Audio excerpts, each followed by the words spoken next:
Guys, good morning, good night, जिस भी time पर आप वीडियो देखें, क्योंकि रिकॉर्डेड लेक्चर होने वाला है। तो अभी इससे पहले हमने अपने चैनल पे 2 वीडियोस 11th क्लास की डाली थी, some basic concepts of chemistry. उसके हमने 2 वीडियोस डाल दिए हैं। अभी ऑफ कोर्स लेक्चर कंप्लीट नहीं हुआ है, एक लेक्चर में भी और लगेगा उसे कवर करवाने में, बट फिर भी ताकि हम 12th वालों को भी ऑक्यूपाई कर सकें, या फिर जो 12th वाले वेट कर रहे होंगे उनके लिए भी। तो 12th का फर्स्ट चैप्टर आज स्टार्ट करें, सॉलिड स्टेट। ठीक है, लेट्स बिगिन। हमारे पास हमें जो फर्स्ट चैप्टर है सॉलिड स्टेट, हमें इससे शुरू करने से पहले एक बार को थोड़ा सा फ्लैशबैक में जाते हैं, एक्चुअली बहुत ज़्यादा फ्लैशबैक में। मीन्स जैसे वो होता है ना कि मूवीज़ में ब्लैक एंड वाइट टाइम में चले जाते हैं, कुछ वैसा है। क्योंकि जो अभी मैं बताने वाली हूँ आपको 2 लाइन, वो हम सेकेंड थर्ड में पढ़ते हैं, राइट। तो देखो, हमारे आसपास जितनी भी चीज़ें हैं, मीन्स हम आसपास जो भी चीज़ें देख रहे हैं, मैटर जो हम देख सकते हैं या फिर जिन्हें हम सुन सकते हैं, आई मीन जो फील कर सकते हैं, एक्चुअली जो देख सकते हैं और जो फील कर सकते हैं इमोशंस को छोड़ करके। तो जो आप देख रहे हैं अपने आसपास, चाहे आप अपने घर की बेडशीट देख लें, पानी देख लें, कुछ भी, वो 3 स्टेट्स ऑफ मैटर में एग्जिस्ट करती हैं। First solid, second liquid and third gaseous state. Gaseous state हम 11th क्लास में पहले पढ़ चुके हैं डिटेल में, और उसी के एंड में थोड़ा सा उसे लिक्विड स्टेट को भी कवर कर दिया गया है। अब हम सॉलिड स्टेट के बारे में पढ़ने वाले हैं। नाउ द पॉइंट इज कि कोई भी चीज़ सॉलिड स्टेट में एग्जिस्ट क्यों करती है। उससे पहले ज़रूरी है कि स्टेट होता क्या है। स्टेट एक अवस्था है, एक पोजीशन जिसमें कोई भी चीज़ है। मीन्स अगर आप बैठे हैं तो आप सिटिंग स्टेट में हैं, ठीक। अगर आप खड़े हैं तो आप स्टैंडिंग स्टेट में हैं। उसी तरह से जब मैटर की बात होती है तो वो किस अवस्था में है। मीन्स अब जैसे मान लो H2O है, तो जब वो आइस क्यूब होता है तो वो सॉलिड स्टेट में होता है। जब वो आप पी रहे हैं, लिक्विड में है, वो लिक्विड स्टेट में है। जब वेपर बन गया है, वाटर वेपर है, तो वो गैशियस स्टेट में है। तो पॉइंट है कि कोई भी चीज इन डिफरेंट स्टेट्स में क्यों एग्जिस्ट करती है। तो चूंकि हम अभी सॉलिड स्टेट पढ़ रहे हैं, तो आता है रीजंस कि क्यों, why any matter exist in a solid state. तो रीजन है first, intermolecular forces, and I guess कि most of you can guess it. Second है thermal energy.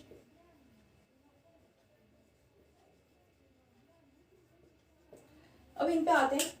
Intermolecular force, of course we all know the force that binds molecules with each other, right. Means कि अगर मैं आपको थोड़ा सा diagrammatically represent करूं, तो जो मॉलिक्यूल्स होते हैं वो सॉलिड के कुछ इस तरह से पैक्ड होते हैं। Means may be less than this, means इनके बीच का गैप जो है वो इससे भी कम हो सकता है, ठीक है। बस ये समझाने के लिए है। तो जो ये पैक है, ये रिजिड पैक है, राइट। ये रिजिड मॉलिक्यूल्स होते हैं, मीन्स रिजिड होते हैं सॉलिड स्टेट जो होता है। तो अब आप देखेंगे कि इनके बीच का ऑफ कोर्स सी बात है कि अगर इन्हें साथ रहना है तो इनके बीच का जो इंटरमॉलिक्यूलर फोर्स है वो स्ट्रांग होना चाहिए। मीन्स किसी भी फैमिली को अगर साथ रहना है तो जरूरी है कि उनके बीच की बॉन्डिंग अच्छी हो। इसी तरीके से अगर इन मॉलिक्यूल्स को एक साथ रहना है, इस तरह से क्लोजली पैक्ड होकर रहना है, तो इनके बीच का इंटरमॉलिक्यूलर फोर्स स्ट्रांग होना चाहिए। अब सेकेंड थिंग आती है थर्मल एनर्जी। थर्मल एनर्जी वो एनर्जी है जो ये चाहती है कि जो मॉलिक्यूल्स हैं वो ज़्यादा से ज़्यादा दूर रहें। But as we can see कि सॉलिड स्टेट में सारे मॉलिक्यूल्स क्लोजली पैक्ड हैं, मीन्स ये तो ऑफ कोर्स सी बात हो गई ना कि it should be low, and actually it is low.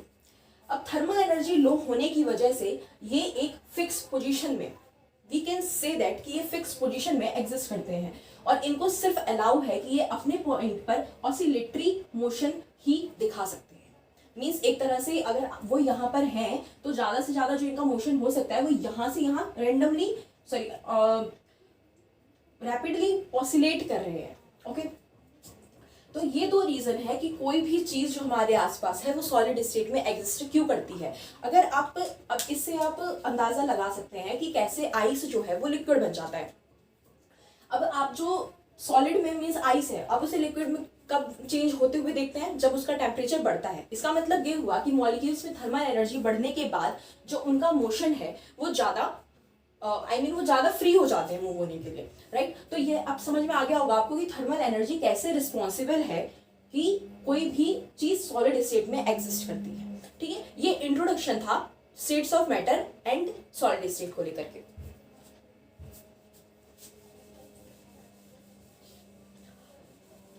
एक चीज़ और, I was thinking solid state एक ऐसा चैप्टर है जो 12th में आने के बाद ग्रेजुएशन में या IIT जैम में भी आता है और उसके बाद नेट वगैरह में भी आता है। तो as I am myself preparing for NET JRF, तो मैं सॉलिड स्टेट का वो पार्ट जो 12th के बाहर का है, ऑफकोर्स मैं 12th का फिनिश करवाऊंगी, पहले उसके क्वेश्चंस दूंगी, 12th वाले बच्चों को फोकस में रखा जाएगा पहले, उसके बाद फर्दर एक वीडियो बनाऊंगी, 1 या 2 जितनी जरूरत होगी, जो कि आगे के लिए होगा, तो वो मैं आपको बता दूंगी कि आपको कहाँ तक देखना है। ओके, तो अब हम बात करते हैं कि सॉलिड, हमने बात कर दी सॉलिड क्यों कैसे एग्जिस्ट करता है सॉलिड स्टेट में, राइट। अब देखते हैं कि सॉलिड स्टेट, अब मैं ये कह सकती हूँ कि कोई भी जो सॉलिड है हमारे आसपास वो बेसिकली 2 टाइप के होते हैं, क्रिस्टलाइन एंड अमorphous। देखिए मैं इसे बहुत शॉर्ट में कराने वाली हूँ, बहुत डीप में इसे नहीं ले जाऊंगी क्योंकि ये थ्योरी है और इतना आप खुद भी समझ सकते हैं और चैप्टर में समझने के लिए भी बहुत कुछ है। क्रिस्टलाइन ट्रू सॉलिड है और ये सूडो सॉलिड है। अमorphous स्यूडो सॉलिड है, इसका मतलब ये हुआ कि ये कई ऐसी प्रॉपर्टीज हैं इसके अंदर जो कि ये प्रूव करती है कि ये ट्रू सॉलिड नहीं है, मीन्स कि ये सॉलिड नहीं है। अब हमने इसे सॉलिड कहा क्यों? ऑफ कोर्स बिकॉज हम ये देख सकते हैं कि वो रिजिड स्टेट में हमारे पास एग्जिस्ट कर रही हैं। तो अब सॉलिड क्यों कहा वो तो हम देख सकते हैं। फॉर एग्जाम्पल अमorphous का एक एग्जाम्पल होता है सिलिका ग्लास, बेसिकली जिससे आपके मिरर्स बने हुए हैं, मिरर्स आई मीन जो विंडो पेन्स होते हैं, ग्लासेस, विंडो ग्लासेस होती हैं। तो सूडो सॉलिड, सॉलिड क्यों कहा वो तो आप उसे देख के ऑफ कोर्स कोई भी ग्लास को सॉलिड कहेगा। सूडो क्यों कहा? क्योंकि ऑब्जर्व किया गया कि जो मीन्स यहाँ पर एक क्वेश्चन कवर हो जाएगा कि जो पुरानी बिल्डिंग्स होती हैं उनके विंडो पेन्स नीचे बॉटम में आकर के थिक हो जाते हैं। ऐसा क्यों होता है? फिर ऑब्जर्व किया गया कि जब दिन के टाइम पर जब उनको एक्सपोजर सनलाइट का या हीट का मिलता है, यानी टेम्परेचर जब बढ़ जाता है, तो वो फ्लूइड की तरह ऊपर से नीचे तक, मतलब सपोज ये आपका विंडो पेन है तो वो ऊपर से जो फ्लूइड मतलब मेरे ग्लास है उसका लेयर मेल्ट होकर के नीचे एक्यूमुलेट हो जाता है और इस वजह से नीचे की विंडो पेन जो होती है नीचे के एरिया में थिक हो जाती है। इसकी वजह से हम ये कह सकते हैं कि फ्लो करने की टेंडेंसी तो बस फ्लूइड्स की होती है जो कि लिक्विड और गैसेस होते हैं। तो चूंकि ये सॉलिड भी है पर इसमें सॉलिड की सारी प्रॉपर्टीज भी नहीं है, तो इस वजह से इसे स्यूडो सॉलिड कहा जाता है। स्यूडो का मतलब होता है फॉल्स। अब बात आती है ट्रू सॉलिड की। ये ट्रू सॉलिड है या फिर ये कह सकते हो कि अगर सही में सॉलिड की बात की जाए तो बस क्रिस्टलाइन होते हैं। फाइन, अब इन दोनों के डिफरेंसेस की बात कर लेते हैं। कुछ बहुत नॉमिनल से हैं, जैसे कि जब क्रिस्टलाइन सॉलिड को कट किया जाता है तो उन्हें शार्प एज नहीं मिलती। अमorphous को जब कट किया जाता है तो उन्हें शार्प एज मिलती है। फॉर एग्जांपल अगर आप बटर को कट करें तो वो एकदम मतलब एकदम शार्प एज होता है उनका कट करते वक्त। सेकेंड थिंग होती है कि इनके मॉलिक्यूल्स के लॉन्ग रेंज ऑर्डर होते हैं। ऑब्वियसली बात है कि लॉन्ग रेंज ऑर्डर होगा तो शॉर्ट रेंज ऑर्डर होगा ही। अब मैं आपको बता देती हूँ रेंज ऑर्डर का क्या मतलब है। फॉर एग्जाम्पल कि आपका कोई सॉलिड है जिसके मॉलिक्यूल्स कुछ इस तरीके से पैक्ड है। मैंने ये डिफरेंट टाइप ऑफ शेप्स इसलिए बनाए हैं ताकि ये पता चल सके कि ऑफकोर्स मतलब कोई कंपाउंड होगा अगर, तो आप वैसी बात है कि अलग अलग मॉलिक्यूल से अलग अलग एलिमेंट्स होंगे, तो उन्हें डिनोट करने के लिए।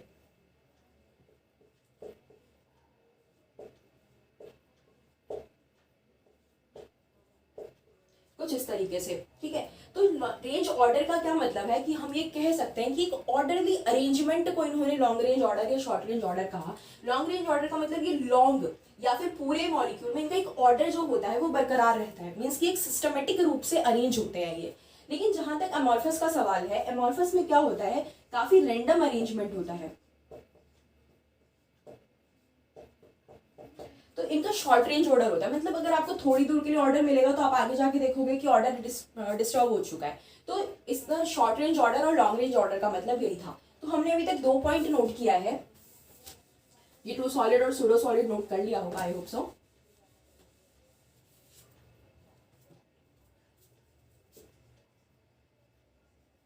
शार्प कट नहीं होता, no sharp cut, sharp cut,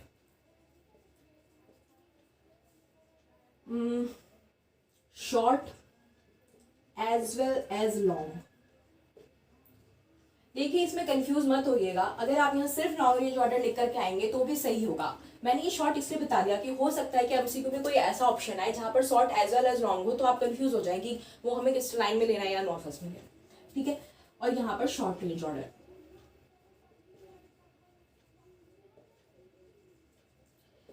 जो इसका बॉइलिंग पॉइंट, इसके मेल्टिंग पॉइंट होते हैं, वो एक पर्टिकुलर टेम्परेचर है। मींस कि अगर वो 100 डिग्री सेल्सियस पे उसे मेल्ट होना है तो वो मेल्ट 100 डिग्री सेल्सियस पर हो जाएगा पूरा का पूरा, मीन्स सॉलिड टू लिक्विड। लेकिन इसकी बात करूं तो ये कभी 90, अगर इसका 100 है तो ये 98 से मेल्ट होना शुरू होगा, कि 105 पे जाके पूरा मेल्ट होगा। यानी कि हम इसे कहते हैं कि it has a sharp melting point और बॉइलिंग पॉइंट।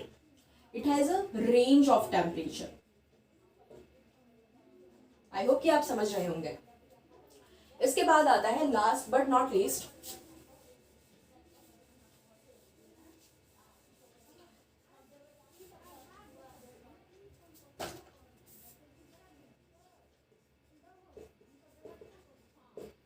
ठीक है, क्रिस्टलाइन और अमorphous। जो क्रिस्टलाइन सॉलिड्स होते हैं, अगर मैं इनकी अभी जो मैंने स्ट्रक्चर बनाया था तो आपने देखा होगा। अब देखिए,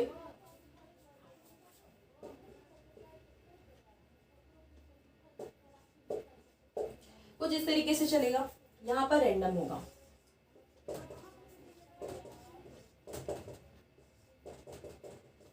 ठीक है। देखो, एक टर्म है एनआइसोट्रॉपिक और आइसोट्रॉपिक। जो ये है एनआइसोट्रॉपिक और आइसोट्रॉपिक का क्या मतलब है, उससे पहले हम ये समझ लेते हैं कि मान लो कि मैंने यहां से चलना स्टार्ट किया, तो मैं यहां देखूंगी कि कहीं पर ये वाला मॉलिक्यूल आएगा, कहीं ये वाला मॉलिक्यूल आएगा, कहीं ये वाला मॉलिक्यूल आएगा, कहीं ये वाला मॉलिक्यूल आएगा। तो जब मैं इसकी फिजिकल प्रॉपर्टी इस वे में, अगर मैं इस पार्ट का फिजिकल प्रॉपर्टी पढ़ूं, फॉर एग्जाम्पल डेंसिटी हो गया, ठीक है, तो क्या होगा कि मुझे वेरिंग मिलेगा, मीन्स हर पॉइंट पर वो चेंज होता होगा। क्योंकि डिफरेंट टाइप ऑफ मॉलिक्यूल्स मेरे रास्ते में आ रहे हैं। जबकि यहाँ पे अगर करेंगे तो हम ये देखते हैं कि अगर यहाँ से रैंडम है तो यहाँ से भी तो रैंडम है।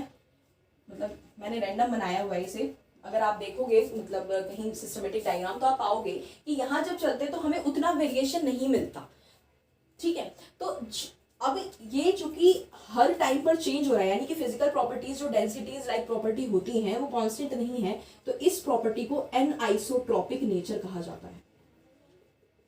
और इस प्रॉपर्टी को, जो कि सेम है, same physical property, same property in fix direction, इसको आइसोट्रॉपिक कहते हैं, ठीक है। तो ये चीज बहुत इंपॉर्टेंट है और इनका बोर्ड में इसकी डिफरेंशिएशन आ सकती है, वैसे ऑब्जेक्टिव्स में भी आते हैं। ये था हमारा टाइप ऑफ सॉलिड। अब टाइप ऑफ सॉलिड आगे बढ़ने से पहले मैं आपको बता दूं कि जैसे हमारे पास कोई भी, सपोज एक अपार्टमेंट इमेजिन कीजिए। अपार्टमेंट अगर हम एक सॉलिड का कोई ब्लॉक ले लें, मीन्स वो पीस जो आपको दिख रहा है, ठीक है, तो अब उस अपार्टमेंट की स्टडी करने के लिए हमें ये पता होना चाहिए कि उसके रूम्स कैसे हैं। उसके रूम को हम उस लैटिस का यूनिट सेल बोलते हैं। तो कहने का मतलब यूनिट सेल किसी लैटिस का, लैटिस एक अरेंजमेंट है जिसमें एटम और मॉलिक्यूल्स को पैक किया गया है, उसे लैटिस बोलते हैं। तो यूनिट सेल क्या है? Unit cell is a repetitive smallest part, means unit cell वो स्मॉलेस्ट रिपीटेटिव यूनिट है जिसको बार बार रिपीट करने पर आपको एक लैटिस मिल जाता है, ठीक है। यानी कि अगर मैं कहूं कि सपोज कि ऐसा कोई हमारे पास यूनिट सेल है, फिर है, तो इसी को रिपीट करते करते करते मुझे पूरा एक लैटिस मिलेगा, ठीक है। तो इस यूनिट सेल की हम स्टडी करते हैं। इस यूनिट सेल की अगर मैं स्टडी कर लूँ कि इसमें कैसी अरेंजमेंट है, तो मुझे पूरे लैटिस का पता चल जाएगा कि पूरा लैटिस किस हिसाब से होगा, ठीक है। तो अब इस यूनिट सेल की स्टडी करने के लिए इसमें एटम्स कैसे पैक्ड है, मीन्स देखो, अगर मैं एक रूम को यूनिट सेल मानूं तो मैं ये कहूंगी कि जो इसके कॉर्नर्स हैं या फिर जहां भी एटम्स प्रेजेंट होते हैं, एक्चुअली में आप एनसीईआरटी में डायग्राम देखना, उसमें 3D डायग्राम दिया हुआ है, उसमें दिखा रखा है कि कैसे एटम और मॉलिक्यूल्स होते हैं वो पैक्ड होते हैं किसी यूनिट सेल में। एक्चुअली एज सच कोई लाइन होती नहीं है, हम वो इमेजिन करके ड्रॉ करते हैं, ठीक है। तो अब हमें क्या देखना है कि किसी भी बॉडी में, मीन्स कि अब देखो जैसे कि एक यूनिट सेल है, अब पॉसिबल है जैसे मैंने क्यूब से डिनोट किया, ठीक है, यूनिट सेल बहुत सारे टाइप के हो सकते हैं, वो हम पढ़ेंगे आगे। तो अब मान लो एक क्यूबिक यूनिट सेल है और इसमें जो एटम की अरेंजमेंट है वो कॉर्नर्स पर है। हो सकता है एट द अदर टाइम मैं ऐसा अरेंजमेंट करूं जिसमें जो एटम है वो बस फेस सेंटर पर प्रेजेंट हो। ऐसे बहुत सारे पॉसिबिलिटीज बन जाती हैं। तो हम क्या करेंगे, वन बाय वन बेसिकली 3 या 4 टाइप्स के जो अरेंजमेंट होते हैं एटम और मॉलिक्यूल के यूनिट सेल में वो पढ़ेंगे, ठीक है।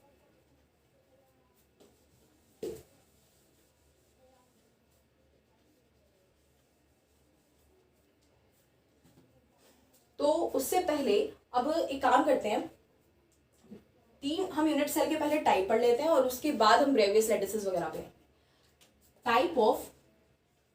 अच्छा उससे पहले एक चीज और, यूनिट सेल को स्टडी कैसे करते हैं, यानी कि parameters of unit cell.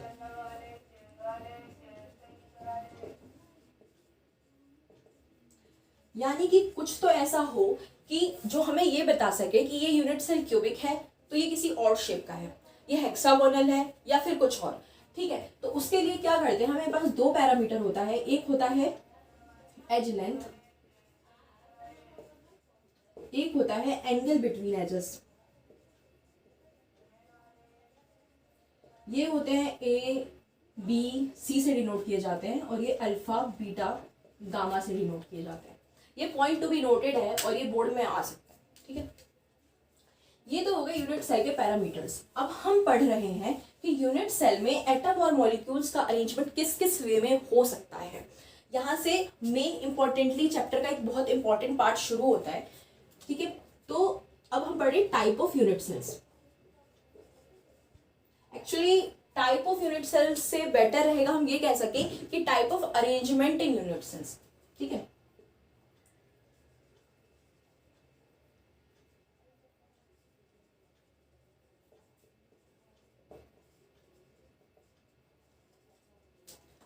First होता है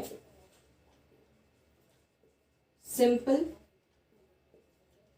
क्यूबिक यूनिट सेल, सेकंड होता है body centred unit cell, third होता है फेस सेंटर्ड यूनिट सेल, ठीक है। अच्छा यहाँ पे ना एक टेबल, और एक्चुअली मैं सोच रही हूँ जो मैं टेबल बाद में कराने वाली थी वो भी मीन्स कि एक होता है आपका टाइप ऑफ यूनिट सेल्स और उसके एज लेंथ और हम एज एंगल को कंपेयर करते हैं, तो वो और कितने टाइप के मॉलिक्यूल्स होते हैं, या फिर हम ये कह सके कि कितने जैसे कोवेलेंट हो गया, आयनिक हो गए, कैसे कैसे बॉन्डिंग्स होती हैं, इन दोनों टेबल को लेकर के एक 10-15 मिनट की वीडियो हम अलग से बना देंगे। क्योंकि मुझे आज ज़रूरी है कि मैं ये टॉपिक और साथ में वॉइड्स के टॉपिक करा सकूँ ताकि फॉर्मूला मेकिंग तो कम से कम हम कर सकें कंपाउंड के, ठीक है। Simple cubic unit cell, body centred unit cell and face centred unit cell. जो इन तीनों के लिए जो 3 चीजें हमें पढ़नी है वो फर्स्ट है आपकी effective number of atoms.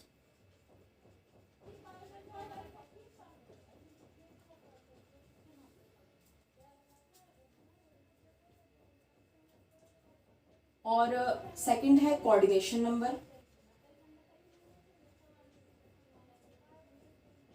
And third है पैकिंग फ्रैक्शन।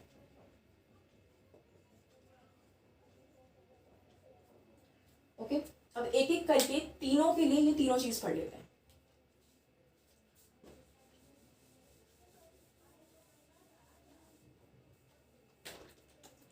फर्स्ट आता है हमारे पास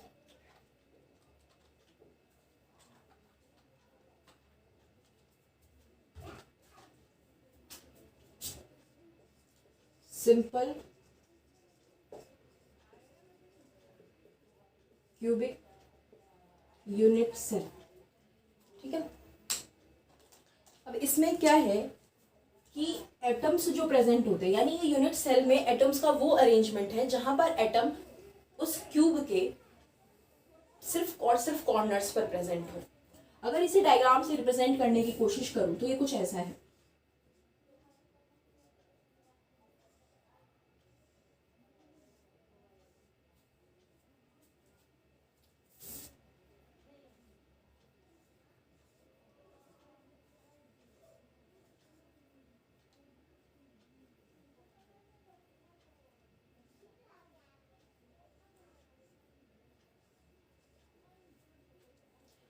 8 कॉर्नर्स। अब सपोज आप जिस रूम में बैठे हैं, अगर उसे आप क्यूब मान लें और उसके हर कॉर्नर को, रूम के हर कॉर्नर को अगर हम इस यूनिट सेल का कॉर्नर मान लें तो हर कॉर्नर पर एक एक एटम प्रेजेंट होता है। पॉइंट इज कि यह हर एटम्स जो होते हैं वो, यानी कि atoms are at corners of unit cell. Okay, अब provided that they are touching each other, means कि अब सपोज कीजिए कि ये क्यूब है, ठीक है, इस तरीके से ये इसके 8 कॉर्नर्स हैं, 1 2 3 4 5 6 7 एंड 8।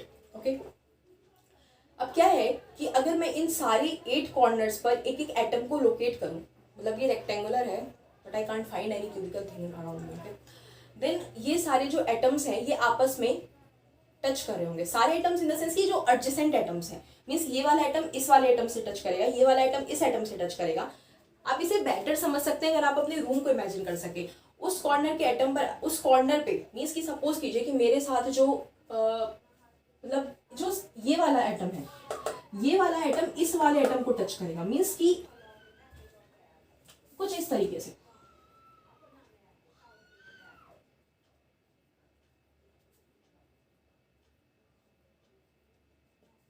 ठीक है, तो होता क्या है कि जब अगर ये टच करते हैं आपस में तो हमें अब ये पता लगाना है कि पहली बात तो ये उठी, मैंने क्या बोला था आपको, देखिए 2 पॉइंट जो हमें रिकॉल करना है। एक चीज की एटम जो है वो सारे कॉर्नर्स पर होंगे यूनिट सेल की, और सेकंडली वो एटम टच कर रहे होंगे। ये इंपॉर्टेंट क्यों है, ताकि हम ये 3 चीज निकाल सके। First thing is effective number of atoms. The point here is effective number of atom का क्या मतलब है कि बेशक से इस क्यूब में 8 एटम्स 8 कॉर्नर पर प्रेजेंट है, पर पॉइंट ये है कि क्या वो पूरा का पूरा एटम, इसके अगर मैं किसी भी एक कॉर्नर के एटम को ले लूं तो क्या वो पूरा का पूरा एटम मेरा क्यूब के अंदर है? Of course not, because it is at the corner. तो देखिए सीधी सी बात है कि कोई भी लैटिस या फिर कोई भी सिस्टम जो है उसमें एक यूनिट सेल से तो कोई काम हो नहीं रहा, ऐसे कितने ही यूनिट सेल अरेंज्ड है। तो अब एक बात बताइए कि जो ये वाला है इसके ऊपर भी कोई ना कोई यूनिट सेल होगा, इसके साथ भी कोई यूनिट सेल होगा, इसके नीचे, मतलब ये चारों तरफ से किसी ना किसी यूनिट सेल से घिरा हुआ है। तो अब आप रूम के साथ इमेजिन कीजिए, जो कॉर्नर पे देखिए जो कॉर्नर पे ये वाला एटम है वो अपने इस वाले एटम के, मीन्स की देखो ये एटम कहाँ कहाँ जा रहा है। इस वाले में तो है ही इसका थोड़ा सा पार्ट, इसके साथ अगर एक और सेल होगा उसमें भी प्रेजेंट होगा, इसके साथ इसमें भी प्रेजेंट है, और सामने वाला जो मैंने यहाँ बनाया भी इमेजिनरी उसके बगल में भी प्रेजेंट है। यानी 4 1 बाय मतलब 4 तो वो यहीं पर ही प्रेजेंट है। एक बड़ा सा स्फीयर इमेजिन करो, ठीक है। इसके ऊपर मैंने एक और ब्लॉक डाला, उस पर भी शेयर होगा ये, उसके साथ भी ऐसे ही इधर के ऊपर में भी और यहाँ पे भी, यानी कि ये 8 यूनिट सेल्स में शेयर होगा। इसका मतलब ये हुआ कि टोटल का 1/8 ही हमारे इस यूनिट सेल में आ रहा है। मैं एक बार और रिपीट कर देती हूँ बिकॉज ये इंपॉर्टेंट है, अगर आप नहीं कैच कर पाएंगे तो। देखिए कि लेट मी मीन्स अगर ये आपके पास एटम है, ठीक है, यहाँ पर मैं इस कॉर्नर की स्टडी करती हूँ, लेट्स फोकस ऑन दिस। ये जो एटम है, सपोज करो कि बॉल लिया मैंने कोई और वो यहाँ इस कॉर्नर पे डाला। देखो क्यूब है तो ऑब्वियस सी बात है कि ये चीज नीचे तक जाएगी, मीन्स कि ये लेंथ और ब्रेड्थ इक्वल होगा, बट ये यहाँ पे आपको लग रहा होगा कि ये एटम टच करेगा, दैट्स नॉट, ये चीज थोड़ी बड़ी होगी। तो यहाँ पे एक बड़ा सा बॉल लेंगे हम और इसे यहाँ पे मैंने रख दिया। अब वो बॉल जो है वो थोड़ा इसमें तो है, मीन्स इसके कॉर्नर पे तो है ये। चलो ये देखते हैं कि कॉर्नर किस किस से शेयर कर रहा है। ओके ओके, अब इस वाला जो इसके सामने जो एक सेल होगा इसके साथ भी ये कॉर्नर ऐसे करके जा रहा है, तो ये हुआ।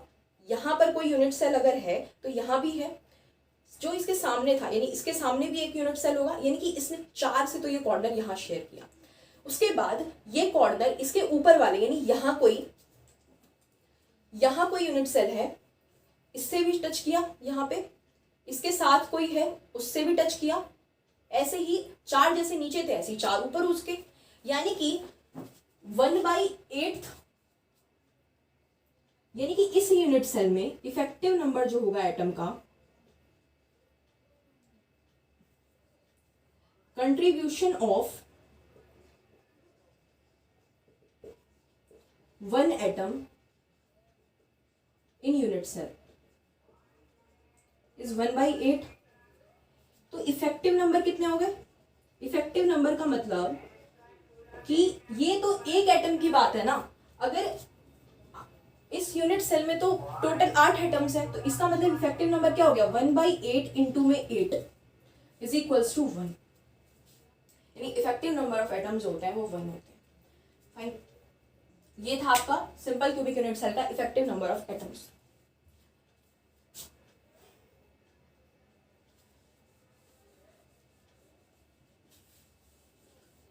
अब बात आती है कोऑर्डिनेशन नंबर की। कोऑर्डिनेशन नंबर क्या होता है कि एक एटम कितने एटम से कांटेक्ट में है। अब देखो, जो यहाँ पर ये एटम था, उसी एटम पे दोबारा फोकस करते हैं। ये एटम कितनों से टच होगा, कितने एटम से टच होगा। नाउ द पॉइंट इज कि कितने से शेयर नहीं हो रहा, कितने से टच हो रहा है। तो देखो, ये जो एटम है वो इससे टच होगा। मैंने कहा था कि वो कुछ इस तरीके से है, जैसे मैंने बताया, ये एटम इससे टच होगा। इसी तरीके से यहाँ जो एक एटम है वो यहाँ टच होगा, इस वाले एटम से बीच में। ये इसी तरीके से इससे टच होगा, मैंने कहा एडजेसेंट से, राइट। और ये दो हो गए। अब ये जो हमारा जो है, ये आगे जो यूनिट सेल है, मीन्स ये इसके यूनिट्स इससे, यानी ये कॉर्नर पे तो सेम एटम है ना। I hope you are getting it. ये बहुत टफ है लिटरली। तो मेरे कहने का मतलब है कि ये कॉर्नर तो कॉमन है, इसे मैंने एक्सटेंड किया, मीन्स यहाँ पे टच किया, यहाँ वाले एटम को टच किया, वो समझ में आ गया होगा आपको। इसी चीज को आप आगे एक्सटेंड करो, राइट। ये जो इसके आगे कोई यूनिट सेल अगर मैं अटैच करूँ, तो उसके उस वाले वर्ड सिंपली ऐसे जो एक्सटेंड हो रहा है उस वाले एटम से भी टच करेगा। जैसे यहाँ किया वैसे ही इस वाले एटम के इस वाले यूनिट सेल से भी टच करेगा यहाँ पर, ओके। और जैसे ये है, ये यहाँ भी टच करेगा। यू आर गेटिंग ना? 1 2 3 4, ओके। नीचे वाले यूनिट सेल का कॉर्नर 5, सिमिलरली ऊपर 6, ओके। मैं एक बार और रिपीट कर देती हूँ। देखो, जो ये एटम है वो इस वाले एटम से टच कर रहा है। जैसे कि मैंने ये बताया कि ये एटम ब्लैक वाला, जो अगर मैं इसको करूं तो ये एटम जैसे इस एटम से टच हो रहा है, इसी तरीके से ये एटम जो है ऐसे करके, मीन्स ऐसे अगर है तो ये एटम यहाँ टच हो रहा है इससे। सिमिलरली ये जो अगर आगे एक और यूनिट सेल होगा, इस वाले यूनिट सेल भी यहाँ पे टच कर रहा होगा, ये इस पे कर रहा है, इसी को एक्सटेंड करो आगे, इस पे कर रहा है, और नीचे फिर ऊपर। अगर आप इसे अपने जिस रूम में आप बैठे हैं उस पर अप्लाई करके देखेंगे तो आपको बेटर समझ में आएगा, ठीक है। यानी कि कितने हो गए? 1 2 3, 1 2 3 4 5 6। तो कोऑर्डिनेशन नंबर हो गया इसका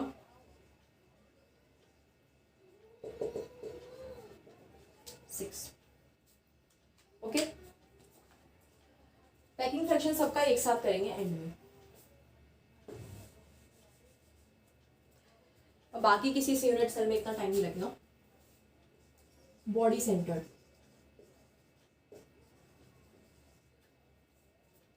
ठीक है।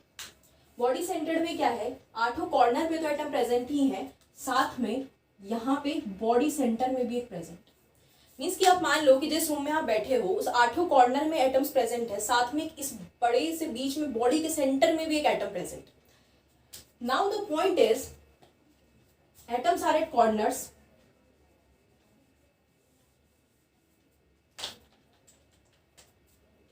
Eight body centre, provided that body center atom is touching all corner atoms, touching all atoms at corner.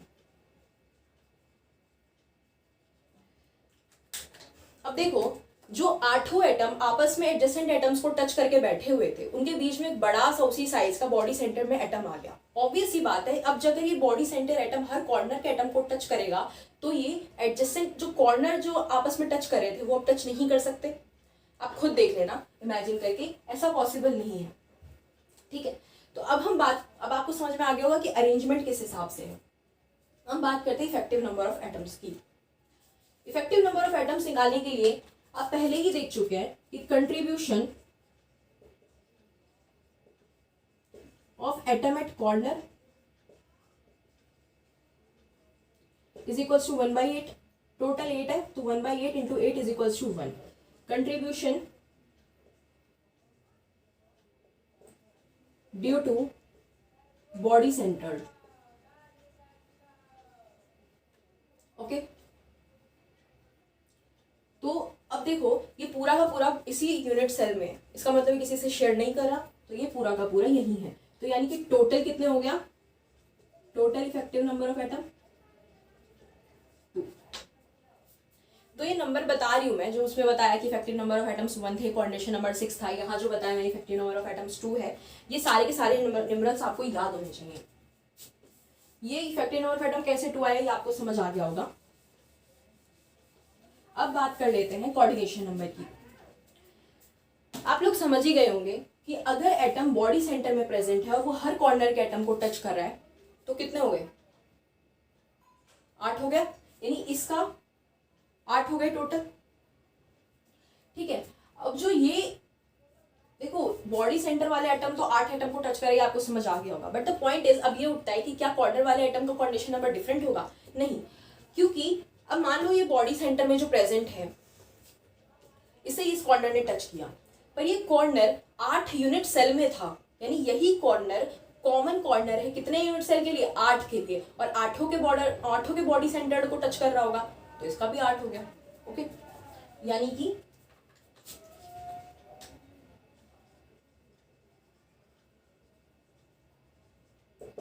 Coordination number is equals to 8। Okay, अब बात करते हैं फेस सेंटर्ड की।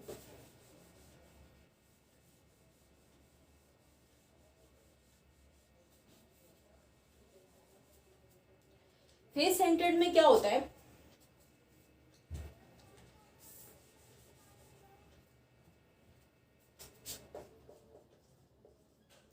फेस सेंटर्ड में क्या है, एट कॉर्नर तो है ही, साथ में और फेस सेंटर पे भी है, प्रोवाइडेड दैट कि जो फेसेस हैं वो भी आपस में टच कर रहे हैं। देखो अब पॉइंट ये है कि क्या सारे फेसेस आपस में टच कर रहे हैं? आप खुद इमेजिन करो कि अगर मैं डायग्राम से बनाने, ये डायग्राम मैं नहीं बना सकती। देखो जो फेस है, आप इमेजिन करो जिस रूम में आप बैठे हो उसके साथ वाले फेस में एक बड़ा सा एटम बैठा हुआ है बीच में। ये फेस ऑफ कोर्स सी बात है, एक मतलब इस साइड का, इस यूनिट सेल का भी फेस है और बगल वाले यूनिट सेल का भी फेस होगा।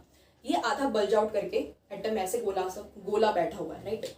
अब ये फेस, ये जो एटम है ये इस वाले फेस के एटम को टच करेगा, ये भी ऐसे बल्ज आउट है। सिमिलरली इसके अपोजिट वाले फेस को भी टच करेगा, नीचे वाले फेस को भी टच करेगा, ऊपर वाले फेस को भी टच करेगा, बट सामने वाले फेस को टच नहीं करेगा। गेटिंग? तो अब आपको समझ आ गया होगा कि ये टच कैसे कर रहे हैं। और नाउ अगेन कॉर्नर्स आपस में टच नहीं कर रहे, कॉर्नर्स फेस सेंटर को टच कर रहे हैं।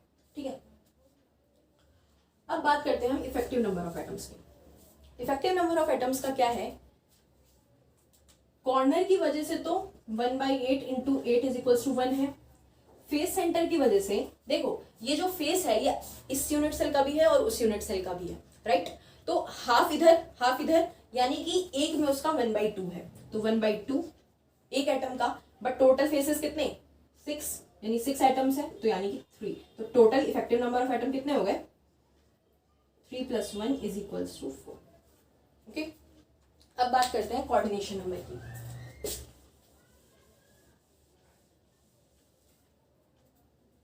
देखो कोऑर्डिनेशन नंबर का क्या है, ये जो है इसने आप किस किस को टच किया, फेसेस को मैंने बता दिया था 1, 2 3 4, 4 फेसेस। सिमिलरली इसी का जो हाफ है, यानी यही एटम जो आधा उस साइड है, वैसे ही उधर के 4 फेस सेंटर्स को भी टच कर रहा होगा, यानी 4 + 4 8 हो गए। अब ये जो एटम है, मैंने कहा क्या, वो उन कॉर्नर्स को भी टच कर रहा है, तो यानी कि 4 कॉर्नर्स को भी टच करेगा, उस फेस के 4 कॉर्नर्स को। तो यानी कि 4 इस यूनिट सेल के फेस सेंटर, 4 उस यूनिट सेल के फेस सेंटर्स, और 4 यहाँ के कॉर्नर्स, तो 12 हो गए। अब आप ये नहीं कह सकते कि वहां के कॉर्नर, क्योंकि कॉर्नर शेयर हो गए। ओके, तो आई होप कि आप समझ गए होंगे। इफेक्टिव नंबर ऑफ एटम्स हैं इसके 4, कोऑर्डिनेशन नंबर है आपके 12। Okay okay, let me take a water break.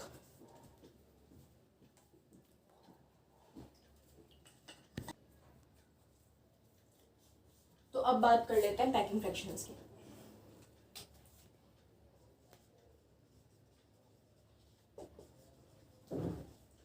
Packing fraction का मतलब क्या है कि अब एक बात बताओ, अगर मैं एक सिंपल क्यूबिक यूनिट सेल की पहले बात करते हैं, आप यहीं से क्लियर हो जाओगे।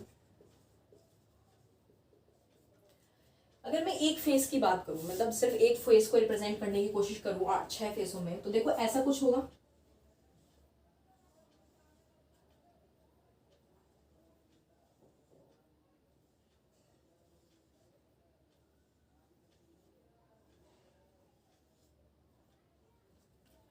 ठीक है, ये एक फेस है। इसी तरीके से सारा क्यूब का जो अरेंजमेंट होता है वो रहेगा। अब देख लेते हैं पहले पैकिंग फ्रैक्शन का मतलब क्या है। पैकिंग फ्रैक्शन का मतलब है कि जो ये पैकिंग हुई है एटम्स की इस स्ट्रक्चर में, क्यूबिक यूनिट सेल में, सिंपल क्यूबिक यूनिट सेल में, उसमें ये वॉइड्स तो बच गए हैं, ये फ्री स्पेसेस तो बच गए, जिसे हम वॉइड कहते हैं। तो हमें ये कैसे पता चले कि जो पैकिंग हुई है उसमें अगर सपोज कि 100 है, तो उसमें से कितना % पैक हो चुका है स्पेस और कितना % वॉइड रह गया, तो वो कैलकुलेट करने को पैकिंग फ्रैक्शन बोलते हैं। ठीक है, अब देखो इसका जो, अगर मैं कहूं इसकी एज लेंथ जो है वो a है इस क्यूब की, ठीक है, और इसका रेडियस जो है, मतलब सेंटर जो है वो कॉर्नर पे है, तो ये चीज क्या है r, यानी मैं यहां से ये कह सकती हूँ कि a = 2r है। ठीक है, ये निकाल लिया हमने। अब देखो वॉल्यूम ऑफ स्फीयर क्या होता है, 4/3 πr³। ओके, और वॉल्यूम ऑफ क्यूब क्या होता है,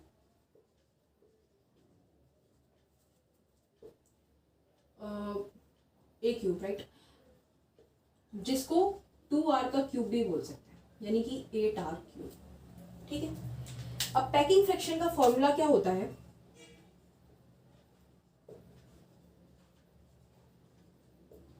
कितना ऑक्यूपाई हुआ बाय टोटल। अब कितना ऑक्यूपाई हुआ, स्फीयर ऑक्यूपाई कर रहे हैं, स्फीयर की वजह से ही ऑक्यूपाई हो रहा है, और total effective number of atoms कितने हैं, मतलब मैं कहूं कि कितने स्फीयर है इसमें, तो 1 है, मतलब 8 एटम्स जरूर है। अगर आपसे कोई पूछे कि कितने एटम की जरूरत है एक यूनिट सेल को बनाने में, सिंपल क्यूबिक यूनिट सेल में, तो 8 की जरूरत है, उससे कम में हम नहीं बना सकते। लेकिन जो वॉल्यूम है, मीन्स जो स्पेस है, वो तो एक ही स्फीयर के बराबर ऑक्यूपाई हो रहा है ना, 1/8 1/8 करके हर एटम दे रहा है, तो एक ही स्फीयर के बराबर हो रहा है। तो 4/3 πr³ × 1 डिवाइडेड बाई टोटल, यानी कि 8r³, यानी टोटल वॉल्यूम। तो जब आप इसे कैंसिल करेंगे तो आपके पास 50.524 आता है, जिसे हम परसेंटेज में अगर करें तो 52.4%। ये आपका पैकिंग फ्रैक्शन है। अगर आपको कोई फ्री स्पेस का फ्रैक्शन निकालने का है तो ये आप 100 माइनस 52.4 बोल देंगे। ठीक है, पैकिंग एफिशिएंसी जिसे कहते हैं। ठीक है, पैकिंग एफिशिएंसी 52.4 हो जाएगी। तो ये तो हो गया आपका सिंपल क्यूबिक यूनिट सेल का। अब बात करते हैं हम body centre, sorry face centre, मतलब जो भी है दोनों की कर लो।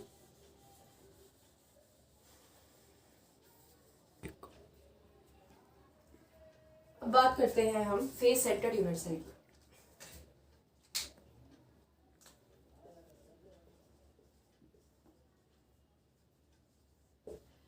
इसके भी अगर मैं एक फेस की बात करूं, मतलब एक फेस को बनाने की कोशिश करूं, तो ऐसे कुछ होगा, ये फेस सेंटर का एटम,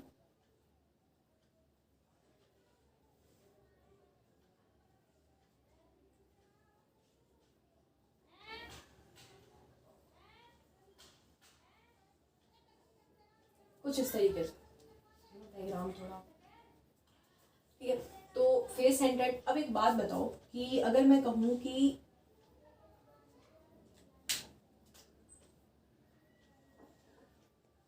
सपोज करते हैं, मतलब मुझे अब इसमें भी ए और आर का रिलेशन चाहिए, जिसमें कि आर जो है वो इसके रेडियसेस है और इसका ए जो है एज लेंथ, ठीक है। तो देखो सपोज कि ये ए है, बी एंड सी, ठीक है। तो क्या होगा, मुझे ए सी का मैं अगर लेंथ निकालूं तो ए सी की लेंथ क्या होगी, A C is equals to under root A B का स्क्वायर प्लस बी सी का स्क्वायर। ए बी का स्क्वायर क्या है, A square plus A square, ये आ जाएगा आपका √2 ए, राइट, 2 स्क्वायर, रूट जो है वो सिर्फ 2 पे है, ठीक है। अब देखो ये जो ए सी है वो 4r के बराबर है, इफ यू कैन कैच। ये चीज r है, देखो ध्यान दो,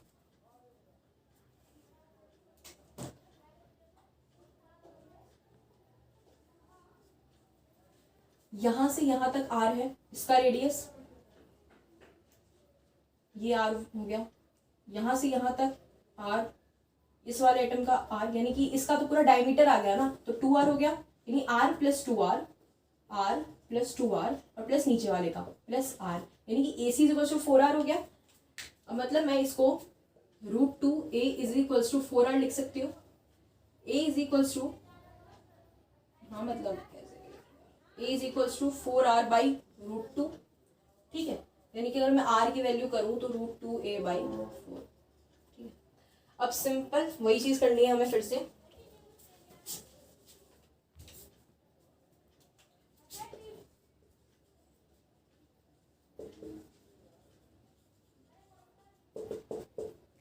पैकिंग फ्रैक्शन निकालने के लिए क्या करेंगे, volume of sphere, volume of sphere यानी कि 4/3 पाई आर क्यूब।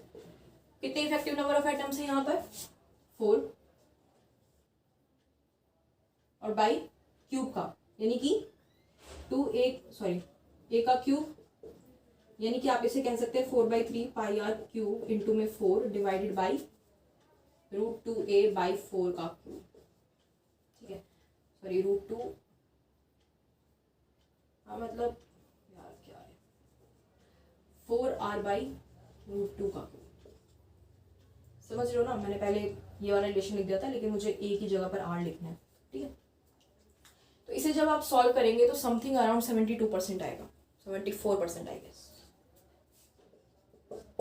ये सबसे मोस्ट एफिशिएंट पैकिंग होती है।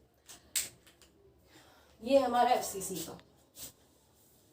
वैसे तो मैं ये सोच रही थी कि BCC का आप खुद करें, तो चलो मैं करा देती हूँ।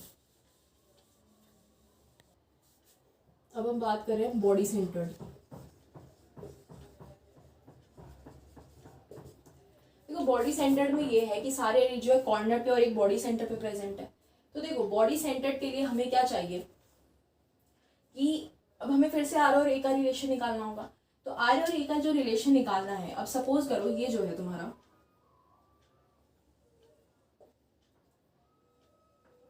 आई hope you are getting it. मतलब पहले हमने ये फेस डायगोनल है और ये पूरे बॉडी का डायगोनल है, यानी कि उस बॉडी मतलब क्यूब के उस कॉर्नर से बॉटम के इस कॉर्नर तक, ठीक है। तो पहले क्या किया, AC हम पहले ही निकाल चुके हैं, यानी AC जो है वो AB का स्क्वायर प्लस BC का स्क्वायर है। तो AC जो है वो क्या है हमारे पास, AB का स्क्वायर प्लस BC का स्क्वायर, यानी कि √2a है हमारे पास, हमें पहले ही पता है।